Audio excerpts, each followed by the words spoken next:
¿Qué cojones están haciendo los marines entrenando en Panamá? Es la pregunta que muchos nos hacemos desde hace tiempo. Porque veréis, hay una base militar en el Caribe panameño que lleva 25 años cerrada para el ejército americano. Bien, pues desde agosto de 2025 los marines están ahí de vuelta, entrenando en la jungla, aprendiendo emboscadas, practicando operaciones fluviales, moviéndose por una selva que es básicamente la misma selva que hay 4 horas más al sur. Colombia o 6 horas más en Venezuela. El Pentágono dice que es cooperación bilateral con Panamá, entrenamiento rutinario, nada que ver con operaciones específicas. Y a ver, que no te digo yo que no, pero resulta que este es el mismo ejército que lleva meses atacando embarcaciones narco en el Caribe, que se lanzó a una operación de captura express en Caracas con el chavismo gritando que Venezuela sería el próximo Vietnam Yankee y que tiene a la CIA operando en México. Un gobierno que pone en su informe de amenazas de 2026 a los cárteles latinoamericanos por encima de China y Rusia en su lista de prioridades. Cuando un ejército vuelve a entrenar en un sitio donde lleva 25 años sin pisar, lo razonable es preguntarse ¿por qué? Hoy lo miramos, porque el escenario que justificaría este entrenamiento no solo existe, sino que podría ponerse muy feo muy pronto. Pero antes ya sabéis, suscribida, comentada, compartida, me gusteada, membresía y dicho eso vamos al lío. Bien, para entender qué está pasando, hay que entender qué había antes. Desde 1916, cuando se abrió el canal, el ejército americano usó Panamá para entrenar en condiciones de jungla. En los años 50 formalizaron esto en el Fort Sherman, una base en el Caribe panameño con un curso de entrenamiento que los soldados bautizaron como el Green Hell, el infierno verde. ¿Por qué infierno? Pues porque simulaba lo peor que podías encontrar en una guerra tropical. Calor sofocante, barro hasta las rodillas, fauna que claramente no quiere que estés ahí, orientación imposible y la presión de que en ese tipo de terrenos el enemigo siempre tiene ventaja si tú no sabes moverte. Ese curso entrenó a miles de soldados estadounidenses y latinoamericanos durante décadas. Era el estándar mundial para combate en la jungla. En 1999 Estados Unidos devolvió el canal y todas sus bases a Panamá. Fort Sherman cerró. Y luego llegó el 11S, llegó Afganistán, llegó Irak y de repente el enemigo estaba en montañas afganas y ciudades iraquíes, no en selvas centroamericanas. La jungla dejó de importar. De hecho, es curioso porque por aquel entonces había más miedo de una guerra contra Rusia en el este de Europa, más que en Medio Oriente, desde luego, así que tuvieron cierto jaleo con el suministro de uniformes y el camuflaje adecuado. ¿Camuflaje para bosque?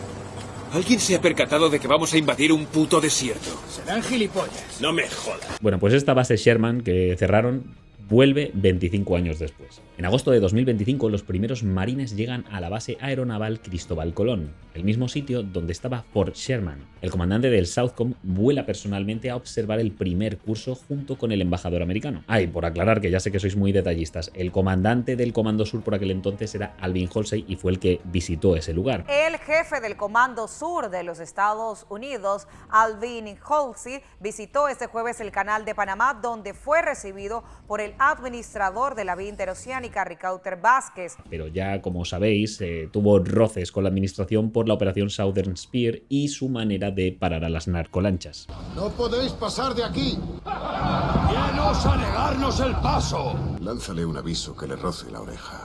Apunta bien.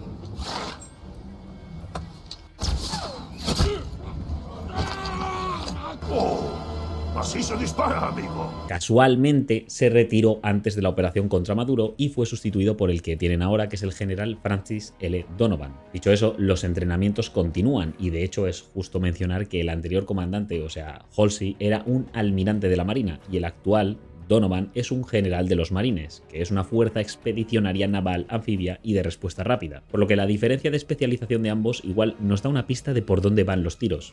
Literalmente. Es más, el programa lo dirige la misma unidad que antes entrenaba a gente para Afganistán. Lo que pasa es que ahora están reconvertidos con un nuevo foco geográfico, el hemisferio occidental. Casi parece que la guerra de Irak y Afganistán fue un parón en lo que se pretendía con estos entrenamientos de jungla, que ahora se reanudan. Y por eso no estamos ante una casualidad, sino una señal de a dónde podría estar yendo la prioridad de los yanquis. Y dirás, vale, pero ¿qué aprenden en estos entrenamientos que nos pueda dar una pista de por dónde va la cosa? Pues a ver, la versión que vende el Pentágono es bastante suave. Purificación de agua, construcción de refugios, uso de machete, orientación sin GPS. Casi parece más un entrenamiento de los Boy Scouts que de un ejército a punto de meterse en una operación complicadísima en la selva, ¿no? Pues a ver, tranquilo y espérate porque es solo la primera de 3 fases que tiene el curso. La primera, como digo, es supervivencia básica. Vamos, el típico Teo va a la jungla y no palma por el camino. La segunda son tácticas de unidades pequeñas, movimiento de patrulla, emboscadas, evacuación de bajas en terreno selvático, operaciones fluviales. Y la tercera son misiones combinadas con escenarios reales, atacar un puesto de mortero, operaciones de reconocimiento, emboscadas coordinadas. Es decir, que primero te enseñan a funcionar en la jungla.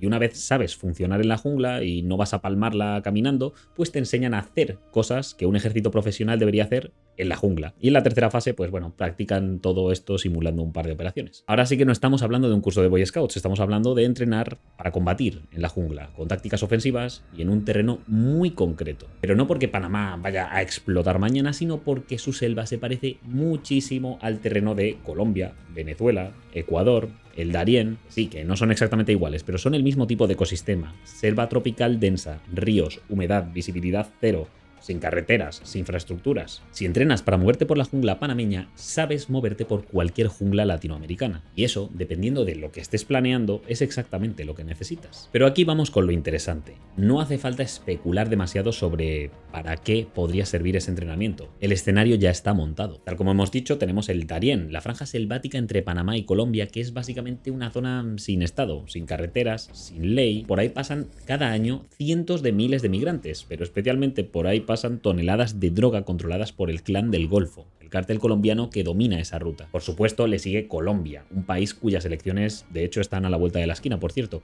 y que llevan décadas con un conflicto armado interno. Hablamos de guerrillas narco en zonas donde el Estado no llega. Las FARC disidentes siguen activas, el ELN sigue activo a pesar de haber recibido un golpe con la caída de Maduro, y los cárteles mexicanos tienen acuerdos con productores colombianos que convierten al país en el mayor exportador de cocaína del mundo. Venezuela, por supuesto, aunque haya caído Maduro, también importa, porque al igual que ahora mismo los restos del chavismo tratan de sobrevivir a la transición, después de, como digo, la caída de Maduro, lo mismo están haciendo las guerrillas narco que operan en ese país. El Tren de Aragua, designado organización terrorista por Estados Unidos, opera en Venezuela, Colombia, Ecuador, Perú, Chile y Estados Unidos al mismo tiempo. Bueno, ya hemos mencionado al ELN, por supuesto. También preocupa Ecuador, un país que hace 5 años era relativamente tranquilo y que ahora tiene cárteles mexicanos compitiendo por sus puertos de exportación, presidentes que gobiernan en estado de emergencia y cárteles que son básicamente franquicias criminales. Y bueno, por supuestísimo tenéis a México en mitad de todo esto, un país que el gobierno no puede hacer nada por frenar a los cárteles de la droga o quiere hacer como que los demás pensemos eso. Por eso cada vez suenan más las operaciones que los yanquis podrían estar llevando a cabo en el país de manos de la CIA. Y no lo digo yo, es algo que ya ha informado la propia CNN. Visto el terreno que los marines están usando para entrenar, todo apunta a que podrían estar preparándose para algo gordo en lugares parecidos, así que bueno, los de Perú podéis estar tranquilos. Y todo esto conecta con el hecho de que a mediados de 2025 el Southcom puso en marcha la operación Southern Spear o Lanza del Sur. Hasta ahora hablamos de ataques a embarcaciones vinculadas al narcotráfico con más de 70 personas declaradas narcoterroristas muertas. Y ojo que aún a día de hoy todavía alguno nos defiende que no está claro si esas narcolanchas con fardos de droga en su centro y 4 motores fuera a borda en mitad del mar son de verdad o no narcolanchas. En medio de todo esto, el general Donovan fue al Senado donde le preguntaron si los ataques a barcos estaban funcionando para desgastar a los cárteles. Donovan respondió que los ataques a los barcos no son la respuesta. Lo que buscan ahora es un proceso de campaña contra los cárteles que ponga fricción sistémica total a través de toda la red. Y sí, ya sé que siendo un marine yo tampoco esperaba que fuese a usar una cháchara tan corporativa, pero bueno, en cristiano, cuando te dicen que están en un proceso que pone fricción a través de toda la red narco, lo que te están diciendo es que las operaciones no se van a quedar en golpear narcolanchas únicamente, sino que parecen querer atacar a toda la cadena de suministro. Y parte de esta cadena podría ser golpeada en operaciones en mitad de la jungla. Bueno, y dejad que os diga algo que hace que estos entrenamientos en Panamá sean más curiosos todavía, porque algunos estaréis diciendo, bueno, ¿y por qué Panamá deja a los estadounidenses entrenar en su país? Pues te lo cuento. Veréis, Panamá no tiene ejército. Lo disolvió en 1990 tras la invasión americana en la que se derrocó a Noriega. Desde entonces tienen fuerzas de seguridad, policía, servicio de frontera, servicio aeronaval, pero no un ejército profesional convencional. Es un país pequeño con un activo estratégico valiosísimo en el hemisferio occidental, ya sabéis, el Canal de Panamá. Además está rodeado de potencias que lo quieren controlar. Trump lleva meses países diciendo en público que quiere recuperar el canal, que lo cedieron en un error, que China tiene demasiada influencia ahí y que Estados Unidos debería tener más control. Y claro, Panamá está ahí pues con cara de situación, porque por un lado les amenaza Trump con el canal y por otro China tiene empresas estatales controlando los puertos en ambos extremos del canal. El propio Southcom le dijo al Congreso que esa presencia china amenaza a la capacidad americana de mover barcos entre el Atlántico y el Pacífico, si hay una crisis en el Indo-Pacífico al menos. Y para que veáis que China puede echarte un pulso con el canal, os cuento esto. En marzo de 2026, COSCO, este otro, la naviera estatal china suspendió operaciones en el puerto de Balboa, después de que un tribunal panameño anulara el contrato de CK Hutchison. Así que el gobierno panameño está tratando de jugar el equilibrio geopolítico sin ejército, pero con un activo la hostia de importante para ambas potencias. Así que en este difícil equilibrio decidieron firmar un acuerdo que deja entrar a los marines a entrenar en el país. ¿Y qué ha cedido Panamá exactamente en este acuerdo? Pues a ver, oficialmente solo permisos para entrenamiento y ejercicios conjuntos, pero cuando un país sin ejército firma un acuerdo de cooperación militar con la potencia más grande del mundo en medio de amenazas sobre su principal activo estratégico, eso no es solo un acuerdo de entrenamiento, es en cierto sentido elegir un bando. De nuevo, para los que sois asiduos del canal, veréis cierta similitud entre esto y algo que comentamos en el vídeo del Estrecho de Malaca. Ahí, países como Singapur, Indonesia y Malasia juegan un difícil equilibrio entre la influencia económica china y la militar estadounidense. Podéis ver el caso de Panamá, que es muy parecido, aunque obviamente aquí, por una cuestión geográfica, los estadounidenses pesan mucho más que los chinos. Y ahora juntemos las piezas. Tienes al Southcom con una operación marítima activa en el Caribe que, por su propio reconocimiento, es solo el aperitivo de algo más grande. Tienes a los marines aprendiendo tácticas ofensivas en junglas centroamericanas por primera vez en 25 años. Tienes un escenario regional con Colombia, Venezuela, Ecuador, el Darién, donde hay grupos armados, cárteles y redes narco operando en exactamente el tipo de terreno donde están entrenando los marines. Tienes una doctrina que pone a los cárteles por encima de China y Rusia como amenaza prioritaria para los Estados Unidos. Y tienes a Panamá firmando acuerdos de cooperación militar mientras Trump amenaza con el canal y China intenta mantener influencia en los puertos. La pregunta que te quieres hacer es ¿qué viene ahora? A ver, el que te diga que sabe lo que va a pasar te miente o está en la administración yanqui y va a usar esa información para ganar dinero en la bolsa. Así que todo esto es especulación. Lo más probable a corto plazo es esto, ¿vale? Operaciones de apoyo a Colombia o Ecuador con inteligencia, drones y posiblemente fuerzas especiales para atacar infraestructura de carteles en la zona selvática. El modelo ya existe en México, aunque Sheinbaum parece no haberse enterado todavía, así que exportarlo al sur como si fuese una franquicia es hasta lógico. Pero luego tienes otro escenario a medio plazo, que tiene que ver con el dilema venezolano, un país en el que se han metido activamente los yanquis a limpiar para desbloquear la industria petrolera, con una dictadura que aún no ha desaparecido, sino que ha sido heredada por Delcy. Hay mucho dinero apostado en la tierra de las arepas, así que es probable que la intención estadounidense pase por estabilizar la región neutralizando las redes narco de Maduro, como el Tren de Aragua, que sigue expandiéndose por el continente.